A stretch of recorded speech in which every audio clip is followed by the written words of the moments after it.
Hi guys, welcome to civil engineering whole solution. My name is Kamlesh Dhone और आज का जो हम लोगों का टॉपिक है, हम लोग बात करेंगे कुछ स्पेशल केसेस सपोर्ट रिएक्शन की। ओके, तो इसके पिछले जो 10 लेक्चर्स थे उनमें मैंने आप लोगों को ये बताया था कि बीम्स क्या होते हैं, टाइप्स ऑफ बीम्स बताए थे, कॉलम क्या होते हैं, ठीक है, लोड क्या होते हैं, टाइप्स ऑफ लोड क्या होते हैं, मैंने इसके बारे में बताया था आप लोगों को। देन मोमेंट के टाइप्स, कपल के टाइप्स, फिर हम लोगों ने सपोर्ट रिएक्शन देखी थी सिंपली सपोर्टेड बीम के ऊपर, मतलब हमने इस पर पॉइंट लोड लगाकर देखा था सेंटर पे। देन उसके बाद फिर हम लोगों ने एसेंट्रिक लोड लगा के देखा था पॉइंट लोड में। देन यूडीएल की केसेस बताई है मैंने आपको, यूवीएल की केसेस बताई है, कपल की केसेस बताई है। आज मैं कुछ दो स्पेशल केस है सिंपली सपोर्टेड बीम की और इसकी रिएक्शंस कंप्लीट कर दूंगा। तो देखिए हम लोग शुरुआत करते हैं। देखिए दिस इज केस 5। ओके, चलिए, तो ये है मेरा simply supported beam. Okay, simply supported beam क्या होता है कि जब भी किसी बीम को दो कॉलम कॉर्नर पे सपोर्ट करते हैं तो उस बीम को हम सिंपली सपोर्टेड बीम कहते हैं। ठीक है, ओके, ये सिंपली सपोर्टेड बीम है और ये जो इसके बीच की जो लेंथ है इसको हम लोग क्या कहते हैं, span. It is the centre to centre distance between the two columns. Okay, इसको हम लोग स्पान बोलते हैं। ठीक है, अब मैंने इसके ऊपर एक बार पॉइंट लोड लगा दिया, यूडीएल भी लगाकर बता चुका हूं मैं आपको, यूवीएल भी लगाकर बता चुका हूं और कपल भी लगाकर बता चुका हूं। आज हम लोग इसके ऊपर, ठीक है, इसके ऊपर ये देखिए यूनिफॉर्मली डिस्ट्रीब्यूटेड कपल अप्लाई कर रहे हैं। अब आप लोगों ने एक चीज सुनी है, देखिए इसको मैं एम बोल रहा हूँ। क्या बोल रहा हूँ? M, uniformly distributed couple apply कर रहे हैं। ओके, अब ये क्या होता है तो मैं इसके बारे में भी आपको डिस्कस करके बता दूंगा। ये पॉइंट ए है और ये पॉइंट बी है। ये केसेस ज्यादातर कॉम्पिटिटिव एग्जाम्स में, एसएससी या स्टेट इंजीनियरिंग सर्विसेज एग्जाम में पूछी जाती है, व्यापम वगैरह के एग्जाम्स में। ओके, अच्छा, इसमें आपको रिएक्शन फाइंड करनी है। क्या फाइंड करनी है? रिएक्शन। और ये किस टाइप का कपल है? यूनिफॉर्मली डिस्ट्रीब्यूटेड कपल, या इसको हम लोग यूनिफॉर्मली डिस्ट्रीब्यूटेड मोमेंट भी बोलते हैं। शॉर्टकट में मैं इसे यूडीएल भी बोल सकता हूं। जैसे मैंने आप लोगों को यूडीएल पढ़ाया था, UDL in the sense uniformly distributed load, जो लोड हर पॉइंट पे एक जैसा होता है। ठीक है, तो ये यूनिफॉर्मली डिस्ट्रीब्यूटेड मोमेंट है। ओके, मतलब ये जो पूरा मोमेंट का जो डिस्ट्रीब्यूशन है पॉइंट ए से लेकर पॉइंट बी तक वो एक जैसा है यूनिफॉर्मली। ओके, इसकी रिएक्शंस पूछी गई है कई बार एग्जाम्स में, तो इसकी रिएक्शन अब मैं आप लोगों को बता सकता हूं कि इसकी रिएक्शन हम कैसे फाइंड करेंगे। ओके, तो देखो डायरेक्ट अप्रोच अगर एग्जाम्स में पूछी जाती है, अगर इसकी डायरेक्ट अप्रोच, तो आप ये बोल सकते हो, देखो मैं आपको डायरेक्ट और इनडायरेक्ट दोनों अप्रोच बताऊंगा आपको। This is R B and this is R A, जो हमें फाइंड करना है। ठीक है, तो डायरेक्ट अप्रोच में आप कुछ भी मत करना, आप डायरेक्ट लिख सकते हो। इसको आप लिख देना दिस इज एम। ओके, और ये भी एम आएगी। ओके, ये जो एम जो मूवमेंट दे रखा है ना आप लोगों को, बट डिफरेंस क्या रहेगा? डिफरेंस ये रहेगा कि ये एक रिएक्शन अपवर्ड रहेगी और एक रिएक्शन कैसी आएगी? डाउनवर्ड। ये डायरेक्ट अप्रोच है, याद रखने वाला। अगर आपको कोई भी क्वेश्चन आया, मैं भी आपको इसको डिराइव करके भी बता दूंगा, प्रूफ करके भी बता दूंगा कि ये वैल्यू कहां से आएगी। ठीक है, इससे रिलेटेड जब भी कोई क्वेश्चन है, यहाँ पर वैल्यू लिखी रहेगी कि सपोज 160 है, आपसे रिएक्शन पूछेंगे, रिएक्शन बताओ, तो ये प्लस 160 और ये माइनस 160।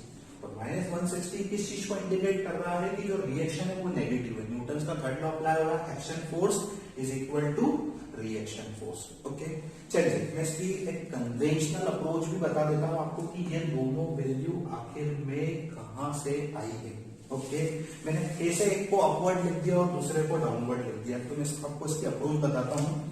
तो मैंने इसकी कन्वेंशनल अप्रोच में मैंने आप लोगों को बताया था कि आपको सबसे पहले ये लिखना summation of M is equal to 0।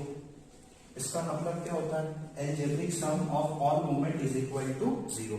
मतलब आपको क्लॉकवाइज मूवमेंट को एक तरफ करना है और एंटी क्लॉकवाइज मूवमेंट को एक तरफ करना है। ओके, और मोमेंट क्या होता है? तो फोर्स इनटू परपेंडिकुलर डिस्टेंस, इसी को हम मोमेंट कहते हैं, आघूर्ण। ओके, चलिए, तो इसके बाद फिर हम एक लाइन लिखेंगे, नाउ टेकिंग मोमेंट, ऐसा साइन बना रहा हूं मोमेंट का। ओके, आप समझ जाना, अबाउट ए, हम इस पॉइंट के अबाउट खड़े रह के मोमेंट लेंगे, हमें मोमेंट लेने के लिए इसीलिए पॉइंट के अबाउट खड़े रहना पड़ेगा। हम इस पॉइंट के अबाउट मोमेंट लेंगे। ओके, कुछ भी नहीं करना। मोमेंट का मतलब क्या होता है? Force into perpendicular distance. ये रहा फोर्स आरबी और ये रही परपेंडिकुलर डिस्टेंस, और ये किस डायरेक्शन में जा रहा है? ये एंटी क्लॉकवाइज डायरेक्शन में जा रहा है, आरबी इंटू एल। ओके, चलिए ये एक एंटी क्लॉकवाइज है, हम इस पॉइंट पे खड़े हैं। ओके, चलिए अब इसके बाद अब क्लॉकवाइज मोमेंट कौन सा है? तो आपको दिख रहा है ये डायरेक्ट मोमेंट है, यही है क्लॉकवाइज, जो कि कैसा लग रहा है? एम, यही है। पर आपने एक बात नोटिस करी है कि ये यूनिफॉर्मली डिस्ट्रीब्यूटेड मोमेंट है, ये लेंथ के साथ डिस्ट्रीब्यूट होगा। किसके साथ डिस्ट्रीब्यूट होगा? ये लेंथ के साथ डिस्ट्रीब्यूट होगा, तो आपको इसके साथ लेंथ का भी मल्टीप्लाई करना पड़ेगा। कई बच्चों को यहां कंफ्यूजन होता है, समझ में आया? कंफ्यूजन ये होता है कि सर ये तो खुद ऑलरेडी मोमेंट है, ठीक है, इसमें लेंथ का मल्टीप्लाई क्यों करा है? पर वो कौन सा मोमेंट है? सिर्फ मोमेंट नहीं है, वो यूनिफॉर्मली डिस्ट्रीब्यूटेड मोमेंट है, वो लेंथ के साथ डिस्ट्रीब्यूट हो रहा है। समझ में आया? जितनी जहां तक की लेंथ है वहां तक वो मोमेंट डिस्ट्रीब्यूट हो रहा है, इसीलिए इसके साथ लेंथ ली गई है। ओके, यही कंफ्यूजन होता है। ओके, चलिए अब ये एल से एल कैंसल आउट हो गया, तो आरबी की वैल्यू एम बच गई। ये देखो, ये जो एम मैंने डायरेक्ट लिखा था ना, ये यहीं से लिखा था कि आरबी की वैल्यू कैसे आई है, समझ में आया? कोई डाउट इसमें किसी को? यहां तक की चीज क्लियर होगी। अब ये वैल्यू कैसे निकली ये पता करना है। अब आर की वैल्यू कैसे निकालेंगे? तो हमें दूसरी इक्विलिब्रियम कंडीशन अप्लाई करना पड़ेगी, summation of B is equal to 0। इसका मतलब होता है upward force is equal to downward force. तो कौन कौन से फोर्स अपवर्ड लग रहे हैं? जैसा कि ये हमको मालूम नहीं इसकी वैल्यू, ठीक है, सीबीसी की पता करिए, इसकी नहीं मालूम। अपवर्ड फोर्स लग रहा है आर ए और आर बी, और डाउनवर्ड फोर्स कुछ भी नहीं लग रहा है। समझ में आया?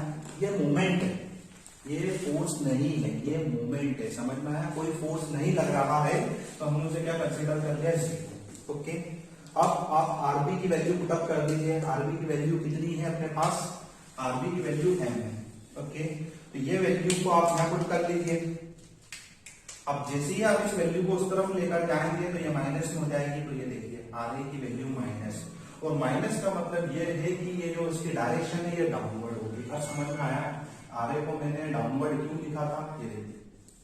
तो आप ये इसकी कन्वेंशनल अप्रोच है, बट आप डायरेक्ट याद रखिए, कॉम्पिटिटिव एग्जाम में डायरेक्ट नंबर मिलेंगे आपको। समझ में आया कि एक रिएक्शन अपवर्ड रहेगी जिसकी वैल्यू एम रहेगी, और दूसरी रिएक्शन भी एम रहेगी जो कि डाउनवर्ड रहेगी। और ये डाउनवर्ड कैसे आया? नेगेटिव होने के कारण हमें पता लगा कि ये रिएक्शन डाउनवर्ड होगी। ओके, तो यहाँ पे न्यूटन का थर्ड लॉ है, action force is equal to reaction force. अच्छा, अब देखिए मैं इस पे एग्जांपल बताता हूं आपको। एग्जाम में अगर आए तो कॉम्पिटिटिव एग्जाम्स में ये एग्जांपल पूछा जाता है। इस एग्जांपल में क्या है? छोटा सा एक एग्जांपल ले रहे हैं, कुछ इस टाइप का क्वेश्चन आएगा। आपको एक सिंपली सपोर्टेड बीम दे दिया जाएगा, this is simply supported beam. अब इस बीम के ऊपर उन्होंने कपल अप्लाई कर दिया है, एक moment, uniformly distributed moment. Okay, अब ये दे दिया है सपोज 60 किलो न्यूटन पर मीटर। कितना दे दिया? 60 किलो न्यूटन पर मीटर, ये कपल दे दिया आपको। और ये जो डिस्टेंस है सपोज ये है 6 मीटर, स्पान कितना दे रखा आपको? 6 मीटर। बोला है इसकी रिएक्शन फाइंड करिए, आर ए और आर बी। तो मैंने आपको क्या बताया? डायरेक्ट आंसर बता सकते हो देख के। कितना है आंसर, कितना आएगा? रिएक्शन कितनी होगी? जो मोमेंट दे रखा है वही रिएक्शन होगी। तो आप बंद करके इसका आंसर बता सकते हैं, आर ए और आर बी, अगर आपको ये कॉन्सेप्ट मालूम है तो ये कितना होगा? 60 किलो न्यूटन, और ये कितना होगा? 60 kilo Newton. Okay, direct with in second आप इसका आंसर बता सकते हैं। ओके, तो फिर मैं अपने वीडियो को यही एंड करता हूं, ठीक है। नेक्स्ट वीडियो में मैं आपके साथ एक और स्पेशल केस डिस्कस करूंगा जो कि इंपॉर्टेंट है, और सिंपली सपोर्टेड बीम की हमारी पूरी रिएक्शन खत्म हो जाएगी। ओके, तो आपको इससे रिलेटेड अगर कोई भी डाउट हो तो आप मुझे कमेंट सेक्शन में बता सकते हैं, ठीक है। मैं आपके सारे डाउट क्लियर करने की कोशिश करूंगा। और ये वीडियो को लाने में मैं थोड़ा सा लेट हो गया, मतलब कुछ रीजन से, बट अब आगे के वीडियो कंटिन्यूएशन में रहेंगे।